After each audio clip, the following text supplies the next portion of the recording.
Good evening and welcome to Wednesday evening prayer for Wednesday, July the 22nd. My name is George Love. I'm pastor at Hebron Presbyterian Church, and I'm grateful that you have chosen to join us for this midweek gathering. This one's going to be a little bit different. We have a guest, a friend of mine, Tony Roberts, and I'll introduce him in just a moment. But what I want to share at this beginning portion is that in the conversation, he's going to be talking about a couple of books that he has written. His first book, Delight and Disorder, and then the second book, When Despair Turns to Delight. And if you are interested in either of these books, he tells you how to order them, where you can go online to order them. But for those of you who don't like to do that or don't want to do that, I will, if you would like, order them for you and get them for you. So if anybody would like one of the books, the Delight and Disorder, the first book is $12. The second book, When Despair Meets Delight, is $15 and is even now at the printer, so it'll be out shortly. And then if you want to bundle them together, you can take $2 off the total price, and it's $25. So if anybody wants me to pick up a copy of either of them or both of them for you, message me, email me, text me, call me. Just let me know, and I will let Tony know, and you can get the money to me, and I'll get it to Tony, and I'll get the books for you. So with that said, I hope that this is helpful to you, and invite you to stick around for the next about a half hour. It's a little longer than normal for this conversation. All right, for Wednesday evening prayer this week, we've done all kinds of different things, and we don't really have a set format, but this week is going to be entirely different because there's two of us. I am joined by Tony Roberts, and Tony has been a friend since our days back in seminary in Louisville Presbyterian Theological Seminary. Its full name back in the day. I think it's just Louisville Seminary maybe now. But at any rate, we were there from 87 to 90 and became friends over that time, and have stayed connected throughout the years, and have, of course, when you live that long, a lot of things happen, and we've been different places, but it's good to still be connected and still have that friendship. And I owe Tony, those of you who've read any of the devotionals know that several of them were built around John Prine and the loss of John Prine this spring to COVID-19, and it was Tony that introduced me to John Prine with the mixtape that changed my musical life. So again, thank you for the gift of John Prine. Absolutely. But Tony is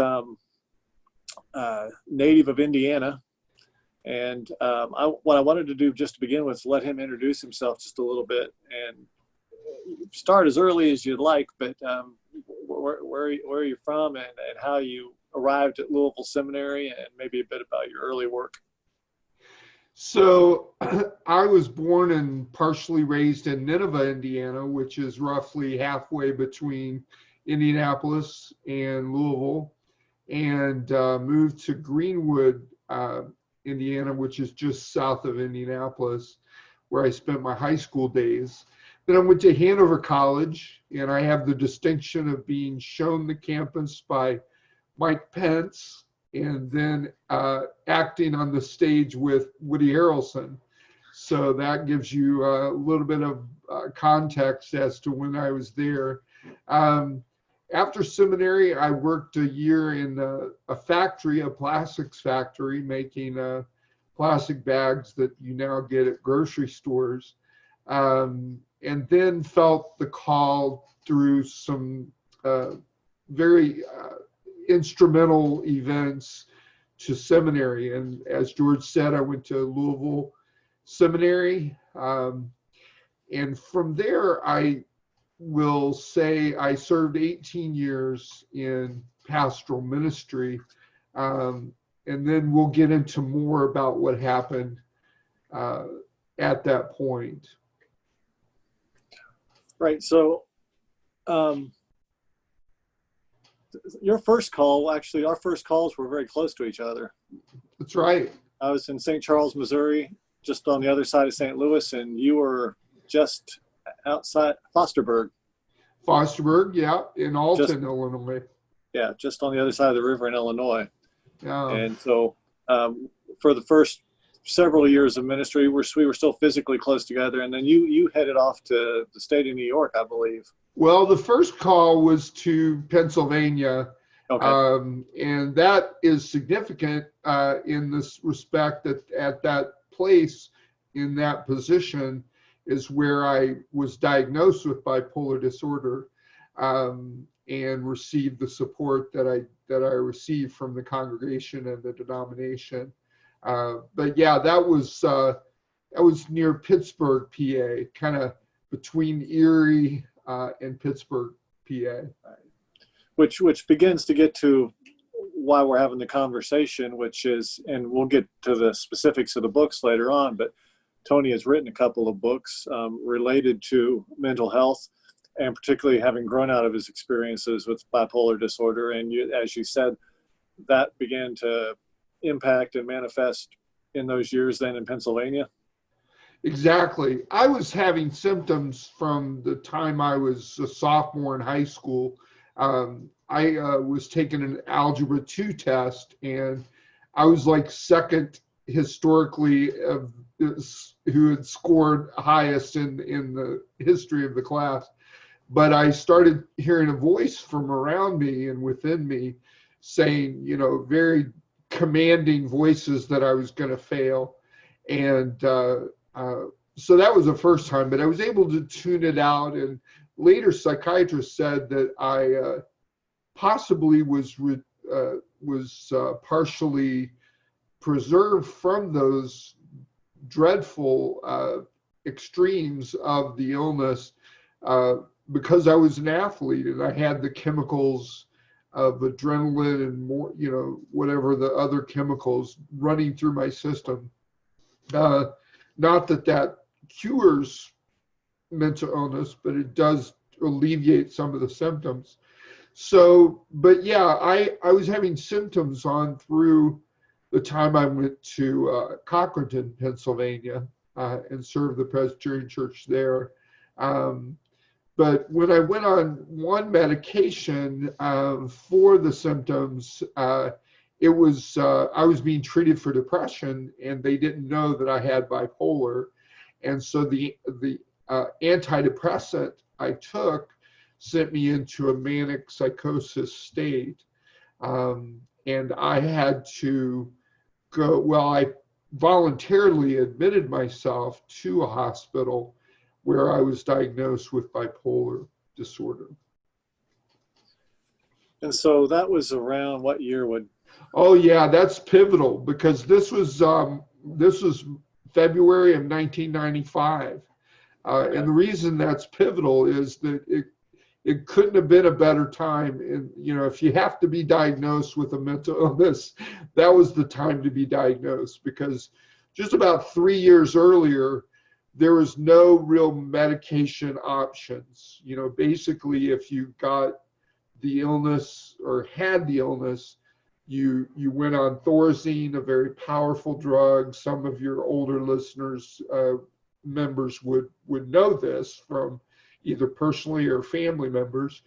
And oftentimes you were put in an institution. For me, they were just coming out with new generation psychotropics, as they called them then. They're now old generation, but the new generations were pills like Prozac, Effexor, Wellbutrin, and these provided a way to be treated in a short-term basis and then function normally, or with some measure of limitations. So from 95, then you remained active in ministry for a number of years. Another dozen years. So up through 2007 then? Yeah, 2008. Yeah. 2008. Okay. And those were good years. I mean, I spent probably, I spent 11 of those years in very fruitful ministry. We were growing. We had a lot of spiritual growth. A lot of, I think, people were coming to understand the Word. A lot of active outreach.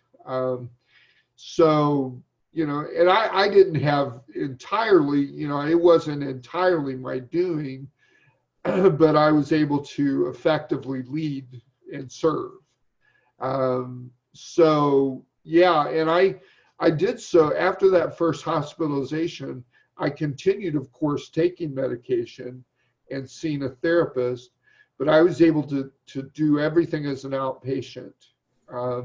So I didn't go back to the hospital for 12 years. So there comes a point then where you transition out of pastoral ministry in a local church, though, and move towards what evolves into what you're doing now, the ministry that you have. Yes, and that I hope folks can identify with this. If not identify with it, I'm sure folks will be able to have understanding on the level of hearing about people who've experienced this. But I moved to Long Island to accept a call at a Presbyterian church there. And it was a church that had 1,200 members, and it declined to about 100. And they were in a community that had it made no sense that happened. But there was conflicts in the past, very boundary violations. There were things that created a context for that decline. And they were really looking for a savior. And I was looking to be, to save the church, and we got each other, and that was the terrible recipe. So I became really sort of an idol worshiper of myself and my pride. And then you combine that with my illness, and it was just a perfect storm of just debilitating condition. So that was really the beginning of the end. There were I was advised to go on short-term disability. Then I tried to come back. People were very supportive, but I really didn't have enough of my wits to make an effort or to carry it through. So I was advised to go on permanent or long-term disability. And thanks to the Presbyterian Church, through the connected system, I was able to receive at least enough of a financial package to, make a living. Right. Now, I mean, as I'm listening to you talk about your own experience, and then I'm thinking about the books that ultimately come out of this, part of what I think I've come to understand through your journey is that mental health has, like you said, 95 was a better time than, say, a few years earlier. And our understanding of mental health and how to treat mental health has kind of been in the pioneer stage. So you have benefited from things along the way, but you've also been kind of blazing the trail for the present. And as I'm thinking of what you have written and the kinds of things that you do now, that your understanding is maybe that there are folks who are also going through similar types of experiences in a variety of walks of life at a variety of ages, but find themselves in different places in their relationship to an awareness of what's available or even what is happening. Absolutely. And, I feel, and I accept the term pioneer, even though it's, a little humbling. But as I see it, I've been blessed to be a blessing. There are a lot of my colleagues who had mental health struggles back in '95. You and I know some people in seminary and people beyond that, and they were not supported. In fact, they were kind of, if not kicked out, they were, encouraged to leave. Meanwhile, I was embraced. My, family was supported. We got childcare, meals. Through the Joy Offering, we received a grant for medical expenses, extraordinary medical expenses. So I received all these blessings, and I feel a sense of, dutiful delight, as I put it, to bless others. And it is a privilege. I was, and as much as I felt it was, I greatly admire the work that you and other people do in the local congregation. It wasn't for me because it was not something I could be consistent with because of my illness. But now, by working in fits and starts because of my illness, I have some, I have times that I stay up all night and talk with people online. And I put out a blog post one time about suicide attempts and faith. And in 10 minutes, so a mother wrote me back and said, I'm right at the bedside of my daughter who attempted an overdose of psychotropics, and I'm trying to pray, but I feel like I can't. And we had a conversation through that, and without being able to do and have the freedom to do what I do, those kinds of stories would not be possible. So you, writing is not a new thing for you. You've always been a writer.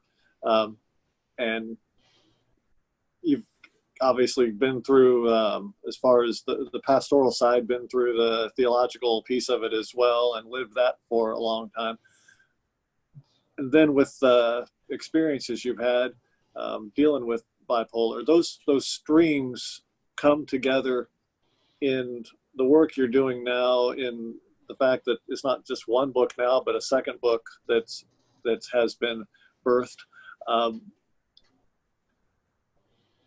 How do you how has that felt to sort of live into now being an author with that platform, and maybe a bit about how that first how you decided to write the first book and what its goal was?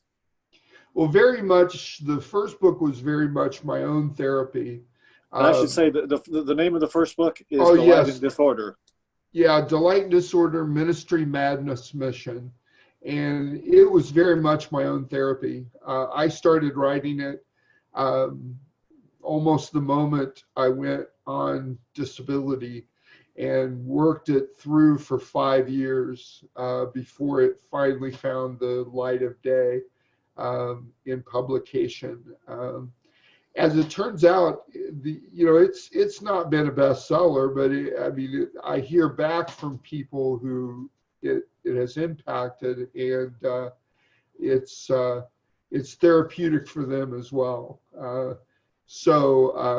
And one thing that's interesting that I found was that it does impact people with mental illness, but it impacts more people who have loved ones with mental illness. And they have told me consistently, I've been able to appreciate what my son or daughter or mother goes through by, better understanding what you write. So that was Delight and Disorder. And then this book, When Despair Meets Delight, Stories that Cultivate Hope. I'm looking over here thinking I don't see the book because I don't have it, but the title changed so many times. I'm trying to find it in my mind. But the subtitle is Stories That Cultivate Hope for Those Battling Mental Illness. And really, this book, it does go through some of the same ground as the first book, because I'm hoping there'll be more readers, but it also moves forward to my ministry years. And as I describe it, it's a memoir of a minister, but then it's also a model for ministry. So it goes from what happened to me and how churches like Hebron can engage in a ministry that is welcoming and affirming and including and inviting people with mental illness.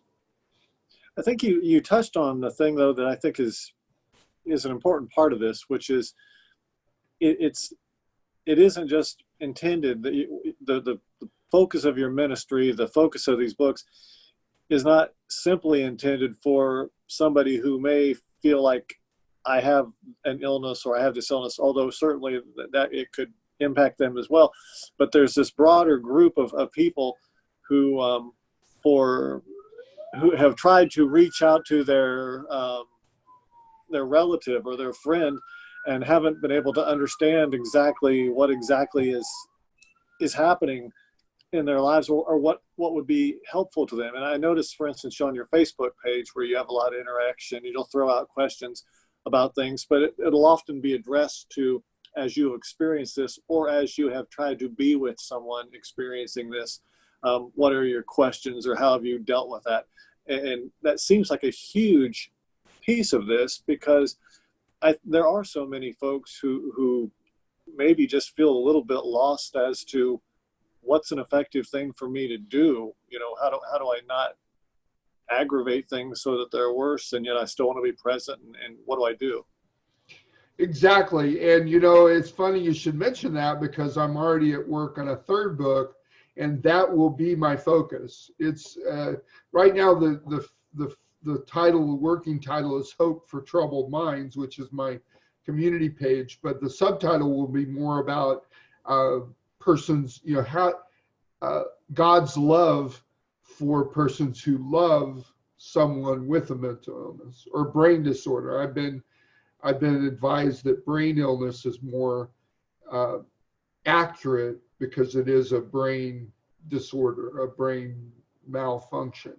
But yeah, I think my audience has become, although I don't want it to be exclusive, it has become more people read my book who have loved ones with mental illness. But interesting, I served locally in a church here recently, and I still do, only as a volunteer, as a faith and mental health advocate.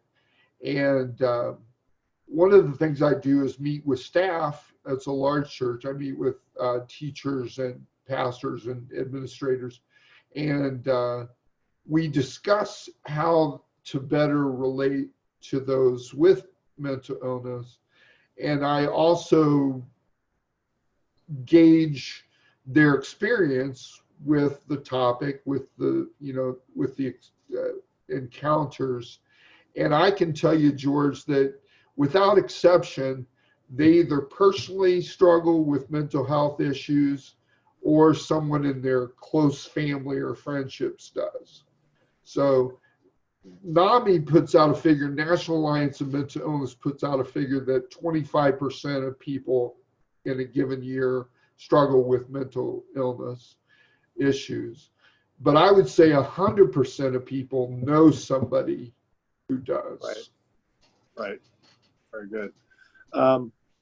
So if people are wanting to find these books, the new book is available now. So either one of them is available for purchase, and I'll figure out through the magic of graphics how to put some pictures of the book. But how do we order them, or how do we get a hold of copies? Well, Amazon has the first book, and they will Okay. have the second book. But I like to encourage people because I make more money. I like, and some people, if you deal with Amazon, you will have the luxury of getting, if you have Prime, next day delivery, which I can't offer. But what I can offer is an autographed copy. So if you go to When Despair Meets Delight .com, that will be a web page that allows you to purchase my new book for $15 and a bundle of the two books for $25. Excellent. Excellent. And the deal right now until the book comes out, a pre-order special is you don't pay shipping and handling, and you get the book before the rest of the general public does. So, Right. So definitely that's the way to go. yes, as you can see, in my post-pastorate, I've become kind of a salesman. You have to be if you're in self-publishing. There you are. So give me the website again. Yes, whendespairmeetsdelight.com. Very good. Well, anything that I haven't asked about that you would want to share, or? Well, absolutely. One thing, this is someone you may know well, and Fine. this is done for me right after John Prine passed away from the complications with COVID-19, and I have it as part of a display on my desk to inspire me to write better and be more sensitive. It has his quote from Hello in there, which is perhaps one of the greatest compassionate lines. In fact, I'd like to just read this one line. So if you're walking down the street sometime and spot some hollow ancient eyes, please don't pass them by and stare as if you don't care. Say hello in there. Hello. Excellent.